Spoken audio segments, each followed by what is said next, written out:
the big boppers in the 8th and final game of Magic Round. Pappenhausen gets us underway. The kickoff down the middle of the field, taken there by Kyo Weeks. It comes across there where Corey Horsburgh makes a bullocking run all the way back to the 20, and there's a whistle as well. An error on play 1 for Canberra.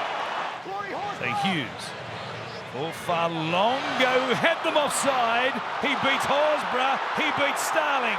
He runs towards Weeks, in and away. They'll take him down a metre short. Second time he's been denied at that corner of the field. From Munster, he kicks out wide. They've got them shot to bits. Coates waits for the bounce. Anderson gets it instead and plants it down to score. Now Munster clapping his hands at first receiver, wants to shift it. Here they go. Chance there with Farlongo put away by Meany. Down the sideline again. A chance 2-on-1. Puts a kick in for Pappenhausen. Absolutely brilliant rugby league. Farlongo carving them open. Hughes again from inside the 40 this time. It's a good kick. Weeks under pressure. Might have had a foot on the line. It won't matter. Hughes, what a player he is. Front of the uprights. Horsburgh to Fogarty. Shows it in. Goes out. Strained to Tamale. One-on-one with Farlongo. Sav thinks he got it down. The referee agrees. Tackles up their sleeve. They come back to the right. Weeks, Timokor against Anderson. He's so hard to stop. Matthew Timokor. Fogarty, a kick towards Farlongo. Tamale coming forward. I don't know that he had eyes on the ball. Villiers Tamale plays the man and not the ball. He's not genuinely competing for the ball. We have a decision. Plays it to the 14. Here is Hosking at the line, tipping it on for Mariotta. Another offload. Back to Hosking. Chance there for Paddy. Fresh man on the field. Ricky can't believe it. They're set for a crack on this right edge. Comes from Hughes to Katoa. Meany, what a ball! Terrific pass for Sua Farlongo to dive through the air. Liero for a long ball from dummy half. Long pass is now hard to throw in these conditions. The rain falling again in Brisbane. Liero working over on the ground. In the terms there with Joe Tarpany, who discusses things. In the meantime, while they argued the toss, Ryan Pappenhausen kicks a field goal from right in front. The referee, though, has his hands in the air. Time off. His tackle uses the elbow. He's on report, and it's a penalty. That is absolutely stunning. Trent Liero penalised for an elbow. Fogarty now testing the edges. Nicholson for Weeks. Runs towards Pappenhausen. Here's a chase. Weeks over the top. Wants a bounce.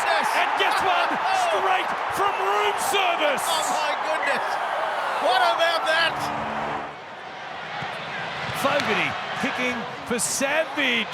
That's a risk because he's given Melbourne a chance at a long-range field goal here. Pappenhausen under pressure. On his own, gets manhandled into touch. No challenges. It's Wishart. Comes to Uto Ikamanu. They're right in front. Pappenhausen, who's kicked one already. It didn't count. He's out the back looking for it right now. Slow play the ball. They won't get to the play the ball. There's some crazy stuff happening here. You go. Oh, to the sin bin as well. Go. It is 12 on 12. Last play in this set. Fogarty is close. Knocked down by Melbourne. It goes beyond the dead ball line, and it will be a goal line dropout. Yeah. They come to the left-hand side instead. Young driving hard. That's a penalty! High contact. And it's Trent Liero again. They can barely watch. Ponchos and all. Fogarty from right in front. Flags in the air. And Canberra win it in Golden Point. A dramatic, stunning, controversial ending. Confirmed, Joey. Craig, what are your thoughts on that? Oh, disappointing, obviously. You know, we sort of led most of the way to the last couple of minutes. A couple of lapses in discipline there probably cost us. So, like I say, it's a pretty hard one to take. Are you satisfied that it was lapses in your discipline that cost you, or some of those decisions seem a bit? Yeah, you can take that as you like, really. What did you make of this Murray instance? We've just been having a look at it ourselves, and it's hard to gauge exactly what happened there. But he had the ball, he's got a bloke underneath, he's trying to play the ball. How did you see that? I had a look at it once, so I wasn't, so I'm not exactly sure what happened.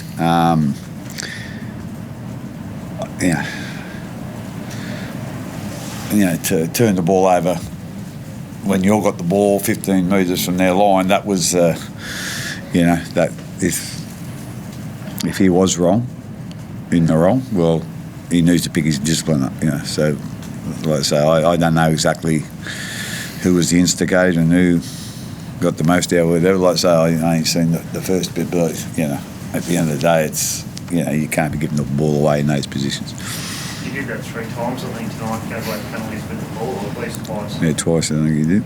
Yeah, I think twice, yeah. Is this unlike the Storm, Coach? That's unlike anyone, really. It is, You show me a bloke that gives away 2 penalties when he's got the ball in the game. I'm thinking you're not looking at too many people. So, it don't happen too often. Was Trent a bit hard done by, though? Right? Say again? Was Trent a bit hard done by, perhaps? You can say that if you like, Rudy. I don't know. Fair abuse. I know you would, but I ain't going to. What do you think, Cam? Oh, look, I'll probably get fined or anything like that, but I can't remember the last time a team got penalised with the ball. Usually the advantage goes to the team that has the ball defensively. But in saying that, we played some dumb footy tonight, and I'm happy to say it. As a group, we just gave too many piggybacks or gave the ball back to the Raiders in great field position for us. And I know at times the game will look at it that they lost control, but we got to take ownership on that too. There was a couple of things that we'd love to have back, and a couple of crucial times, like perhaps kicks the field goal, we go up by 7, 5 minutes to go. You'd love to know or love to say we close that out regardless if they scored that try. So we would have won by 1 point. So look, as much as it looked like it was in the hands of the referee, at the same time we got to be a bit more disciplined with the ball, and we'd love to have those moments back, and I'm glad it's happened now at the start of the year and not the back end of the game in September. So we'll have some learnings and go through review tomorrow, but it's a tough pill to swallow, and I'm sure the boys will learn some things tonight, and we can't keep afford to be doing that. So as individuals and as a group, so I'm pretty disappointed, but there's some lapses in myself in the game that I love to have back too. So we all got to learn. So I won't talk a little bit more, and I won't put my foot in it. So I'll leave it at that. Craig, it would be easy to point your finger at the refs at the end of that game. It looks like you're disappointed with your own players as well. Yeah, I am. A bit of both, I suppose. I don't know, but certainly, one thing we can control is our actions. So, like I say, to give away, 2 penalties when you got the ball, that doesn't happen too often, and to do it in, the one game, and it cost us. It cost us.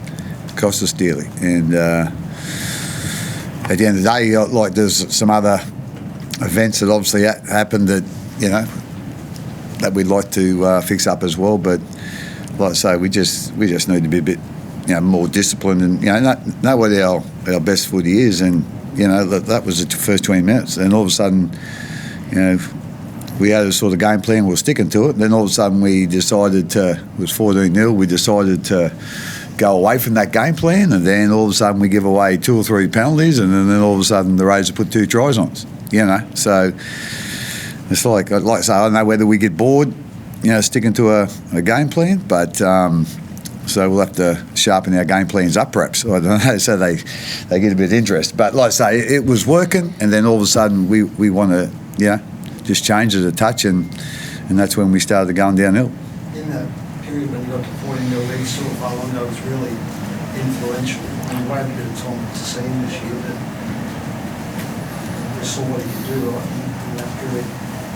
Yeah. Happy with it, or happy to see him play like that again?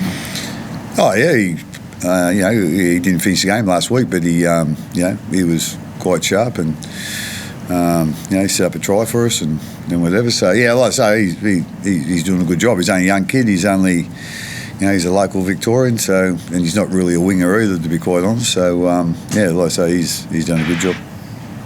Cameron, like Trent, was disappointed after the final whistle. You went up to him after it. What did you say to him? I'll just take some learning from it. Like, I've been in those situations before. I've had the highs of highs and lows of lows. Like in those games, like you don't want to be that guy that clips the guy on the chin and they go for 2 in the penalty. It's a crucial game, crucial point. I've been there. I've been in grand finals where I've done some silly stuff. So I just went up to him and just said, mate, learn from it.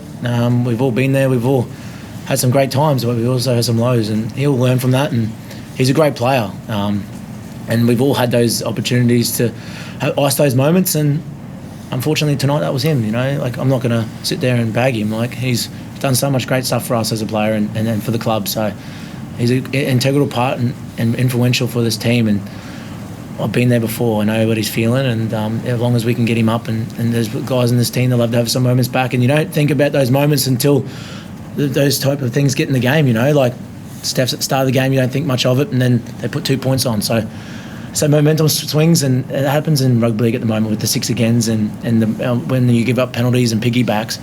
Just those 10-minute periods there, we just unfortunately just not working. So I've been there, done it. So all I went up to him is just said, mate, just learn from it, and he'll be better for it. How is Trent? Yeah, he was fine. Like I said, we've been there.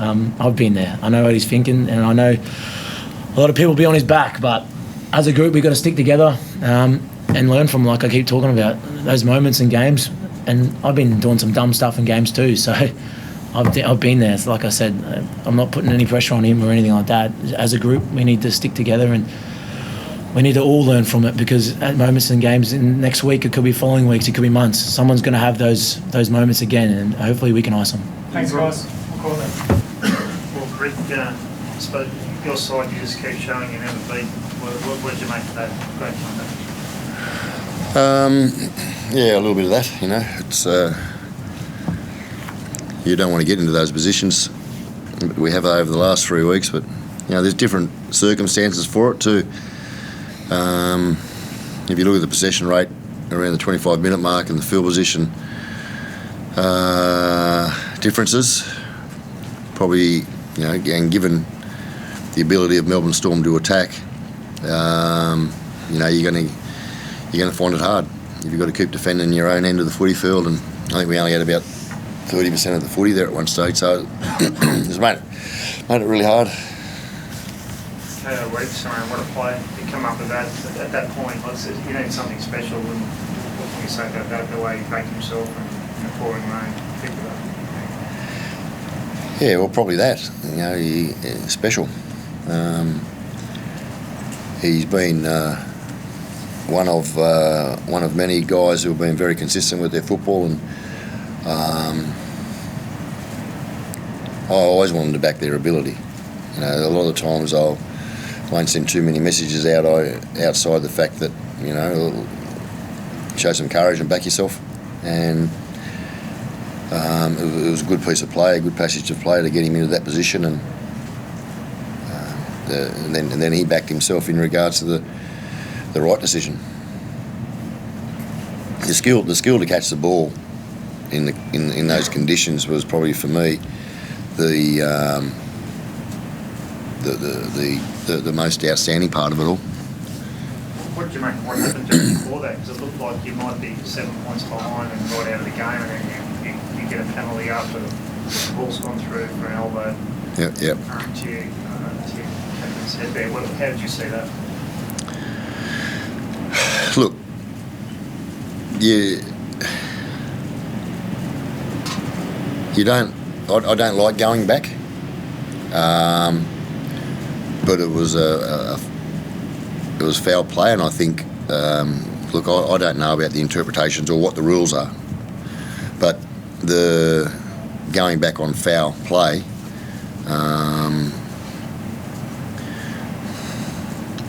I suppose they got it. Well, they definitely got it right.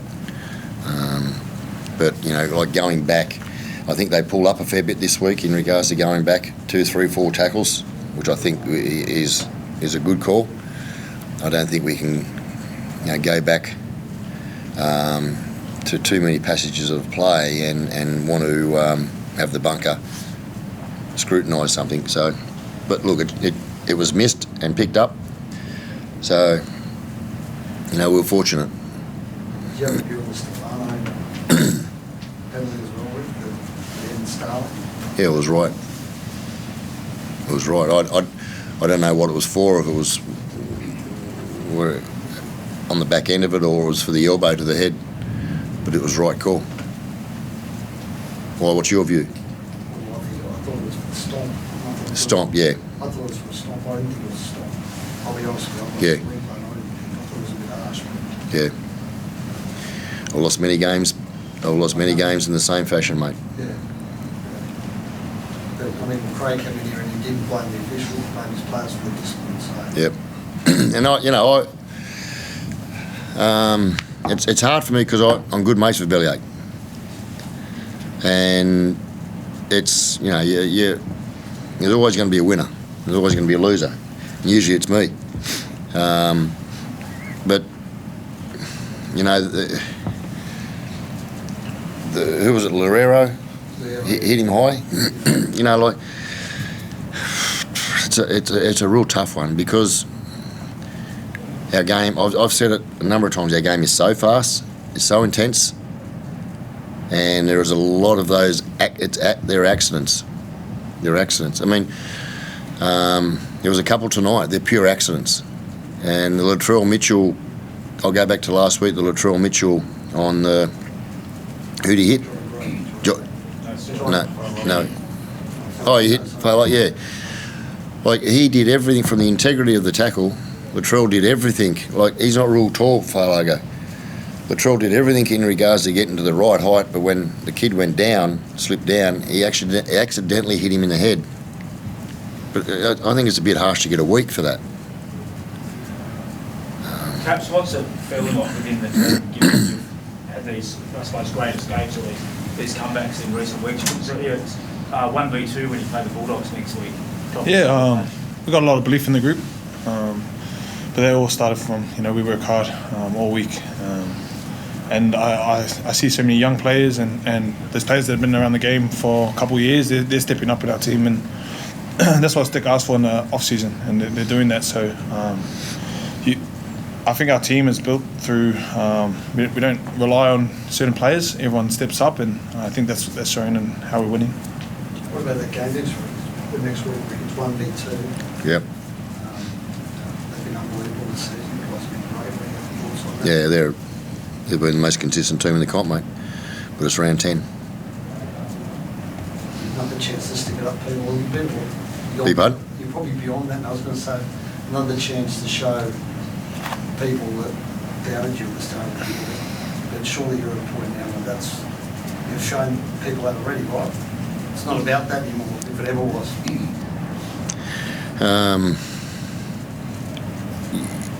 Respectfully, you guys don't know what happens in between in the inner sanctum, and I'm saying that respectfully. Like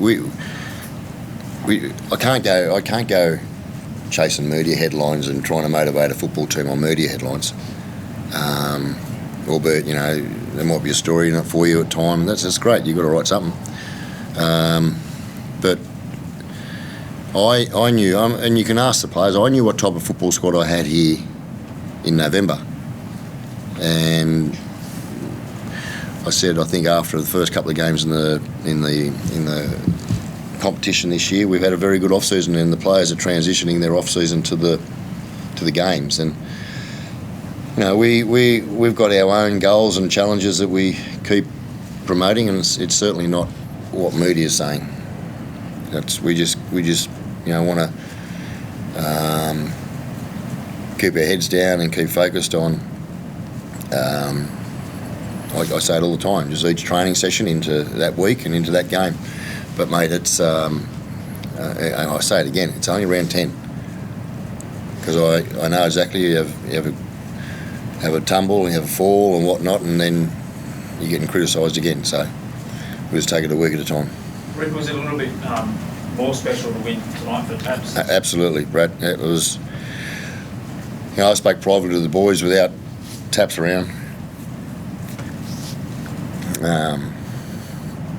Yep, he's a massive part of our squad, mate. And I love the fact that he can enjoy his 200th the way he deserves it. We owe him because of the way he turns up every week, and I'm that proud of him as a person and love him as a captain. Thank you.